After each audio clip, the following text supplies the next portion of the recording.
आजच आदर्श live news चॅनलला subscribe करा आणि बेल आयकॉन अवश्य दाबा. रद्द करा रद्द करा रद्द करा रद्द करा. राज्यभर जनसुरक्षा विधेयकाविरोधात 10 सप्टेंबर रोजी जनसुरक्षा विधेयक विरोधी संघर्ष समितीच्या वतीने निर्धार आंदोलन करण्यात आले आहे.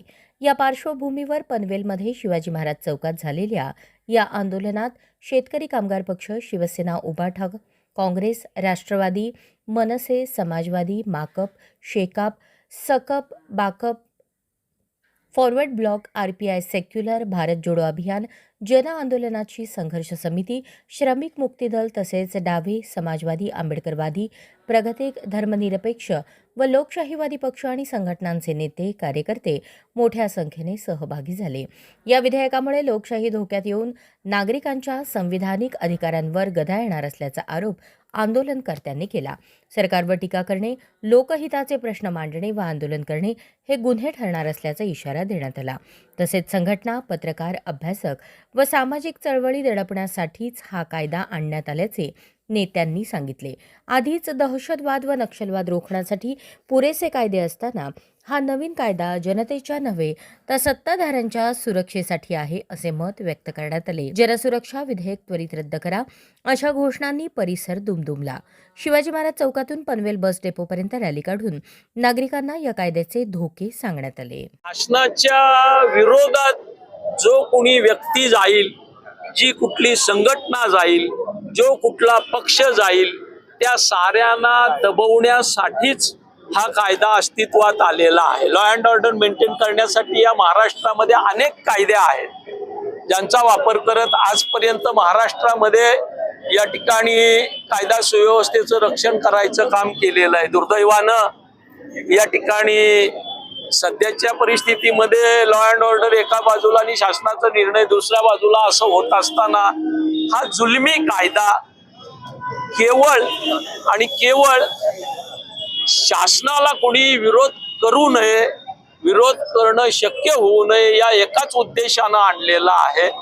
एका बाजूला देशाचे गृहमंत्री, पंतप्रधान सांगतायत की देशामधला नक्षलवाद संपुष्टात आलेला आहे.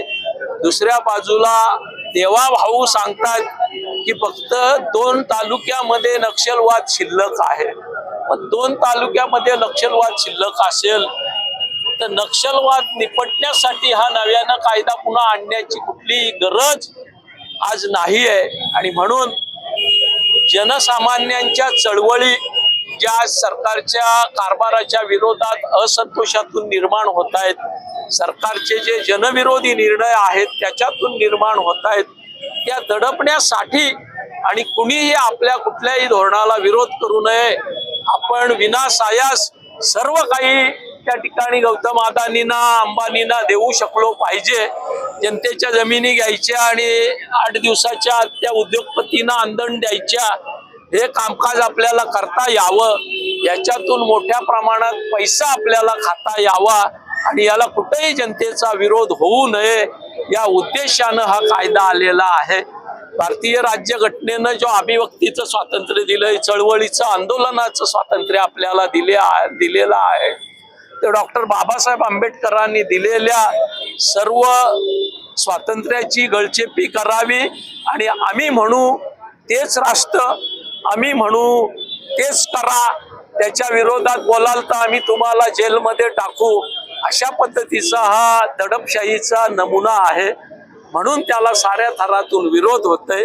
हा कायदा रद्द करावा या मागणीसाठी आज महाविकास आघाडी, डावे आघाडी, सामाजिक चळवळीचे संघ यांच्या माध्यमातून आम्ही एकत्र जमलेलो आहोत. उद्याच्या काळात या आंदोलनाची धार आणखी वाढल्याशिवाय राहणार नाही हा विश्वास माझ्यासारख्या रस्त्यावर काम करणाऱ्या कार्यकर्त्याला. सर्वप्रथम या भाजपा शासनाचा करावा तेवढा धिक्कार कमी आहे. आपण पाहिले असेल की कशा पद्धतीनं वोट चोरी चालू आहे, त्याच्यानंतर पक्ष फोडी चालू आहे, त्याच्यानंतर आमदार फोडणं विकत घेऊन खासदारांना विकत घेणं, ह्यांना पैशातून सत्ता आणि सत्तेतून पैसा, त्यामुळं आज सगळी जनता भाजपा, शिवसेना आणि अजितदादांची राष्ट्रवादी सोडून आणि ज्या डाव्या संघटना आहेत या सगळ्या आज रस्त्यावर आलेल्या आहेत. आज सरकारला जर कुणी जाब विचारू शकत नाही तर ही लोकशाहीची हत्या आहे. आता आपण पनवेल महानगरपालिकेचे मला वाटतं काल टेंडर झालेत. हे कोणाला मिळालेत? एक TIPL आणि एक JMPL ला. म्हणजे हे टेंडर जर उद्या आम्ही महाविकास आघाडीने त्यांच्यावर महापालिका आयुक्तांना जर प्रश्न विचारला हे टेंडर कसे झाले तर अधिकारी सांगतील का ते क्वालिफाईड झाले आणि ऑनलाईन असल्यामुळे आम्ही त्यांना दिले. म्हणजे टेंडर जरी मिळालं तरी आपण त्यांना विचारायला गेलो तर येणाऱ्या काळामध्ये तुमच्यावर गुन्हे दाखल होतील आणि तुम्हाला जेलमध्ये जावे लागेल आणि तुमची संपत्ती जप्त होईल. तुम्ही कर नाही तर डर कशाला? तुम्ही छाती ठोकून सांगा ना आम्ही काही केलेलं नाही. लोकांनी प्रश्न विचारले तर तुम्ही त्याच्यासाठी उभे राहा, परंतु लोकांनी प्रश्नच विचारू नये. दबाव तंत्राखाली जसं आता ताईंनी सांगितलं की राजकीय पक्षांना, शिक्षण संस्थावाले आहेत, साखर कारखानेवाले, त्यांना ईडीची तुम्ही धाक देऊन घाबरू शकता, परंतु जे डावे विचारांचे आहेत, आमचा इथे सुभाष गायकवाड हा सातत्यानं हा महापालिका असेल, सिडको असेल, सगळ्या प्रशासनाच्या विरोधात सातत्यानं तो त्यांना धारेवर धरत असतो, त्यांच्या मागे लागत असतो, उपोषण करत असतो. उद्या अशा कार्यकर्त्याला देखील हे लोक जेलमध्ये टाकायला कमी करणार नाहीत. कारण टक्केवारी आणि शासन हे यांचं समीकरण झालेलं आहे. महापालिका असेल, राज्य सरकार असेल, कशा पद्धतीनं मोठ्या मोठ्या टेंडरमध्ये घोटाळा झालेला आहे आणि 20% कमिशन यांना अलगद खाता यावा, कुणी रस्त्यावर यांच्या विरोधात येऊ नये म्हणून हा सगळा खटाटोप आहे. आणि तुम्ही जी जनता आहे जर या जनतेने यांना प्रश्न केलं तर यांना जेलमध्ये टाकण्याची तरतूद या कायद्यामध्ये. परंतु या महाराष्ट्राचा इतिहास आहे का हा आंदोलनकारी महाराष्ट्र आहे आणि हा महाराष्ट्र असले कायदे कधीही महाराष्ट्रावर लादू देणार आहेत. हे आज आपल्या माध्यमातून आम्ही त्यांना एक संदेश देतो. त्यांनी जर याच्या पलीकडे जर या आंदोलन मागे घेतलं नाही तर संपूर्ण महाराष्ट्रभर महाविकास आघाडी चक्काजाम केल्याशिवाय थांबणार नाही, एवढंच आपल्याला या माध्यमातून सांगतो. पाहायला गेलं तर जनसुरक्षा कायदा गेलं जनतेच्या हितासाठी असं त्याचं नाव पाहायला गेलं पाहिजे. जनतेच्या विरोधात असा कायदा तुम्ही असा आहे याकडे काय म्हणता? आपण आमच्यापेक्षा जास्त 2 पावलं शिकलेले आहात किंवा तुम्हाला ज्ञान आहे. तुम्ही आम्हाला असे प्रश्न करण्यापेक्षा त्या सत्ताधाऱ्यांना प्रश्न करा. तुम्ही ते पटवून द्या. जनसुरक्षा विधेयक हे जनतेच्या हिताचं. त्यांनी त्याच्यात 2 मुद्दे जरी सांगितलं तर आम्ही तिथे येऊन त्यांचा सत्कार करू. हे आंदोलन महाविकास आघाडी आणि इतर संघटना यांच्या वतीनं संपूर्ण महाराष्ट्रभर चालू आहे आणि हे सुरक्षा जे त्यांनी जे काढलेलं आहे हे फार म्हणजे लोकांना दडपशाहीचं काम चालू आहे. ही लोकांची दडपशाही कशी आहे की प्रत्येक ठिकाणी कुठला कार्यक्रम करण्यासाठी जायचं झालं की लोकांनी पुढे यायला नको, याच्याकरता ह्या लोकांनी हे जनसुरक्षा कायदा लागू करण्याचं काम चालू केलं. संपूर्ण महाराष्ट्रभरात महाविकास आघाडीच्या वतीने जनसुरक्षा विधेयक सरकारने आणलेलं आहे व विरोध होत आहे. खरं तर जनसुरक्षा विधेयक हे सरकारने जनतेच्या सुरक्षेच्या नावाखाली स्वतः विशेष अधिकार मिळवण्यासाठी काढलेला हा विधेयक आहे. ह्या विधेयकामध्ये कुठल्याही पण संस्थेला किंवा व्यक्तीला 12 महिने तुम्ही अटक करू शकता. कुणी जर आपल्या देशामध्ये आवाज उठवला तर तुम्ही त्याच्यावर बंदी आणू शकता. त्याच प्रकारे सोशल मीडिया, माहिती तंत्रज्ञान ह्याच्यावर तुम्ही अंकुश आणू शकता. त्याच्यासाठी हा विधेयक आणलेला आहे. खरं तर जनता सुरक्षा कुठे मिळणारच नाही. तसं सत्ताधारी राजकीय अधिकार त्यांना विशेष अधिकार मिळवण्यासाठी त्यांनी हे विधेयक आणलेलं आहे. जेणेकरून लोकशाहीला हे खूप मोठं घात आहे लोकशाहीचा. आणि इथे विरोधकांवरती पूर्णपणे दबाव आणण्यासाठी हे विधेयक आणलेलं आहे. म्हणजे विरोध संपून जाऊ आणि पूर्णपणे ह्यांचं राज्य चालावं ह्या उद्देशाने हा विधेयक आणलेला आहे. तर आम्ही संपूर्णपणे ह्या विधेयकाचा विरोध करतो. तर पुढे मागे आपलं खूप मोठं संकट येण्याची शक्यता आहे. संपूर्ण देशभर आपण पाहतोय ज्या प्रकारे सत्ताधारी भाजप आणि सर्व पक्ष मिळून जो जनतेला अन्याय करतायत, ज्या पद्धतीने GST लागू केलेला आहे, महागाई वाढवलेली आहे, पेट्रोलचे दाम वाढवलेले आहेत. आपण पाहतोय कुठे सुद्धा जनतेला कुठेही आपल्याला रिलीफ मिळालेलं नाहीये, सवलत मिळालेली नाहीये. महागाई वाढत चाललेली, पण रोजगार कमी होत चाललेले आहेत. मग संपूर्णपणे एक हुकुमशाही पद्धतीने इथे राज्य होणार आहे अशी ही धोका निर्माण झालेली आहे, पातळीवर ओलांडलेली आहे. तर आपल्याला जर लोकशाही टिकवायची असेल तर हे विधेयकाचा विरोध केलाच पाहिजे. संपूर्ण जनतेने या आंदोलनामध्ये सहभाग घेतला पाहिजे सांगेल. धन्यवाद. जनसुरक्षा विधेयक नामक कायदा या ठिकाणी अंमलात आणण्याचा प्रयत्न केला जातोय. खरं तर या कायद्याचं नाव जनसुरक्षा विधेयक असलं तरी जनतेच्या विरोधातीलच हे विधेयक या ठिकाणी भासत आहे. या ठिकाणी आपण बघतोय की डॉक्टर बाबासाहेब आंबेडकरांनी जी घटना लिहिली, जे संविधान आम्हाला दिलं, त्या संविधानावरती घाला घालण्याचं काम या कायद्याच्या निमित्तानं शासन करायला मागतंय.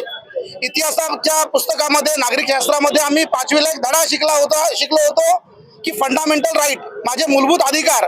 मला अधिकार आहे लिहिण्याचा, मला अधिकार आहे बोलण्याचा, मला अधिकार आहे व्यक्त होण्याचा, आणि या अधिकारांवरती घाला घालण्याचं काम हे शासन या ठिकाणी करायला मागतंय. खरं तर आपण बघतोय की निवडणुकांमध्ये ही मंडळी कशा प्रकारे जिंकतात. या ठिकाणी त्यांना विरोधी पक्ष नको आहे म्हणून विविध पक्ष फोडले जातात. आज छोटे छोटे समाजसेवक, छोटे छोटे युट्यूबर, छोट्या छोट्या संघटना या ठिकाणी यांना जे विरोध करतात, यांना हे लाईटली घ्यायला मागत नाहीयेत. यांना माहिती आहे की हा जनसमुदाय आता उफाळून उठलेला आहे, त्याच्यामुळे यांचा आवाज दाबणं त्यांना महत्वाचं ठरतंय. ब्रिटिश सरकारनं 1919 साली एक कायदा या ठिकाणी आणला होता, रोलेक्ट ऍक्ट. या ऍक्ट मध्ये जे सरकारच्या विरोधात बोलतील त्यांना तुरुंगात डांबण्याचं प्रयोजन होतं, आणि त्याचीच आठवण या निमित्ताने करून द्यायला मी मागतोय की त्याच पद्धतीच्या तरतुदी, तुम्ही जर त्यांच्या विरोधात बोललात तर तुम्हाला तुरुंगात टाकलं जाईल. तुम्ही जर यांच्या विरोधात जर बोललात तर तुम्हाला शिक्षेस तुम्ही पात्र ठरू शकाल. तुम्ही यांच्या विरोधात जर बोललात तर तुमच्यावरती कारवाया होणार आहेत. त्या अनुषंगानं आज जनतेचं, खरं तर महाविकास आघाडी किंवा संघटना नाही तर जनतेनं हा लढा ताब्यात घेण्याची गरज आहे.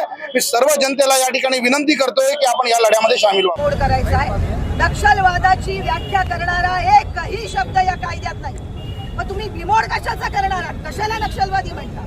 त्याची व्याख्या केलेली नाही, कारण उद्या तुम्हाला, मला, कोणालाही नक्षलवादी ठरवणं त्यांना सोपं जावं अशा प्रकारे हा कायदा रचण्यात आलेला आहे. आणि आज संपूर्ण महाराष्ट्र विकण्याचं काम चालू आहे. सगळे ठेके अदानींना देणं चालू आहे. मग ते धारावी असो की गडचिरोली मधलं सुरजागड मधल्या खाणी असोत, इकडे Virar Alibag multi model corridor आहे, नैना आहे, या सगळ्या मोठ्या मोठ्या प्रकल्पांच्या विरोधात जिथे जिथे आवाज उठेल तो आवाज उठवणाऱ्यांना त्यांची तोंड बंद करणं हाच या कायद्याचा उद्देश आहे. कारण त्यात असं म्हटलंय की सरकारी कामात अडथळा आणलात, सरकारी यंत्रणेबद्दल अविश्वास पसरवला तर ते कृत्य बेकायदेशीर ठरेल आणि ते काम करणारी संघटना बेकायदेशीर ठरवण्यात येईल. याचा अर्थ सरकारला जाब विचारणारे, सरकारच्या धोरणांची चिकित्सा करणारे, सरकारी यंत्रणांना जाब विचारणारे जे कोणी असतील त्यांना या कायद्याखाली त्यांना बेकायदेशीर ठरवता येणार आहे. आणि शिक्षा किती आहे? शिक्षा आहे 3 वर्ष ते 7 वर्ष. अजामीन पात्र गुन्हा आहे. आणि आपल्याला माहिती आहे भीमा कोरेगाव मध्ये सुद्धा ज्यांचा संबंधही नव्हता अशा अनेक कार्यकर्त्यांना 5-5 वर्ष, 8-8 वर्ष जेलमध्ये ठेवलेले. त्यामुळे हा अजामीन पात्र, हा काय दरोडा आहे का? सरकारला जाब विचारणं हा लोकशाहीमध्ये डॉक्टर बाबासाहेबांच्या संविधानाने दिलेला अधिकार आहे. आम्ही जाब विचारणार, आम्ही सरकारच्या धोरणांची पोलखोल करणार. आम्ही मुख्यमंत्री असो, पंतप्रधान असो की मंत्री असो, चुकीची धोरणं असतील तर चूक का केली हा जाब विचारणार. आणि तो अधिकार दिलाय आम्हाला डॉक्टर बाबासाहेब आंबेडकरांनी या संविधानाने. तेव्हा संविधानिक अधिकार बजावणं म्हणजे नक्षलवाद म्हणत असाल तर मुख्यमंत्री तुम्ही चुकताय, आणि तुम्ही चुकताय हे सांगायला आज महाराष्ट्रभरात हे आंदोलन होत आहे. 35 जिल्ह्यांमध्ये आणि 100 पेक्षा जास्त ठिकाणी आजचं आंदोलन होत आहे. त्यामध्ये महाविकास आघाडीचे सर्व घटक पक्ष उतरलेले आहेत. त्यामध्ये शेतकरी कामगार पक्ष, सर्व डावे पक्ष, समाजवादी, आंबेडकरवादी पक्ष उतरलेले आहेत. जनसंघटना उतरलेल्या आहेत, पत्रकार संघटना उतरलेल्या आहेत. आणि भारत जोडो अभियान सारखी चळवळ, जन आंदोलनांची संघर्ष समिती असेल, कामगार संघटना संयुक्त कृती समिती असेल, अशा सर्व आघाड्या आणि संघटना यामध्ये उतरलेल्या आहेत. कारण आपल्याला लक्ष वेधायचं आहे की कामगारांचं काय होत आहे, शेतकऱ्यांचं काय होत आहे. शेतकऱ्यांच्या आत्महत्या होणारा, सर्वात जास्त आत्महत्या होणारं राज्य महाराष्ट्र आहे. याची लाज वाटली पाहिजे महाराष्ट्र शासनाला. कामगार जे इथे काम करतायत, जो संयुक्त महाराष्ट्र घडवला तो शेतकरी आणि कामगारांनी घडवला. आणि आज तुम्ही त्या शेतकरी आणि कामगारांवर वरवंटा चालवायला निघालात, बुलडोझर चालवायला निघाला आहात, आणि त्याच्या विरुद्ध बोलणाऱ्या आमच्या सारख्यांना नक्षलवादी ठरवायला निघालात. हा जागृत महाराष्ट्र आहे, हा संत विचारांवर चालणारा महाराष्ट्र आहे, हा छत्रपती शिवाजी महाराजांनी दिलेल्या रयतेच्या राज्याच्या दिशेत चालणारा महाराष्ट्र आहे. तो तुमच्या दडपशाही विरोधात, तुमच्या हुकुमशाही विरोधात दबणारा महाराष्ट्र नाही, हे सांगायला हे आंदोलन आहे.